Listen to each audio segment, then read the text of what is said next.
Hot Shots looks at a movie. Earth is a beautiful film that covers the globe from the Arctic to Antarctica and focuses on a family of polar bears, elephants, and humpback whales in the process. To do so, dozens of film crews use 200 locations in 64 countries, and the result is magnificent. The film begins in January in the high Arctic, where there has been no sun for months. The narrator, James Earl Jones, says, "Every living thing is waiting."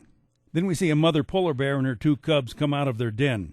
The mother hasn't eaten in 5 months and has lost half her body weight, we are told. In the meantime, we also see the father polar bear in his solitary search for food, which becomes increasingly difficult because of the melting polar ice. We see herds of caribou in migration across the tundra and the wolves who shadow them.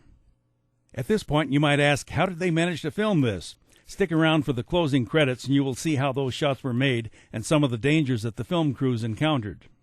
We see baby ducklings and their first flying experience out of the tree, or more accurately, as the narrator says, falling with style.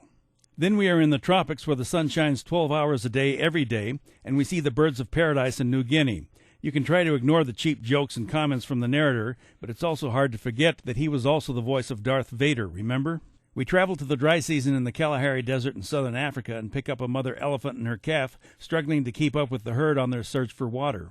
We watch the drama unfold between the hunter and the hunted in extreme slow motion. The pictures of scenery are majestic and make you appreciate what a wonderful planet we live on, as well as how fragile and dangerous life on it is for us all.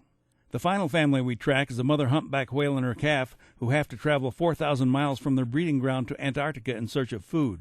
Earth is so moving that it brings tears to your eyes. I'm Dan Culberson, and this is Hot Shot.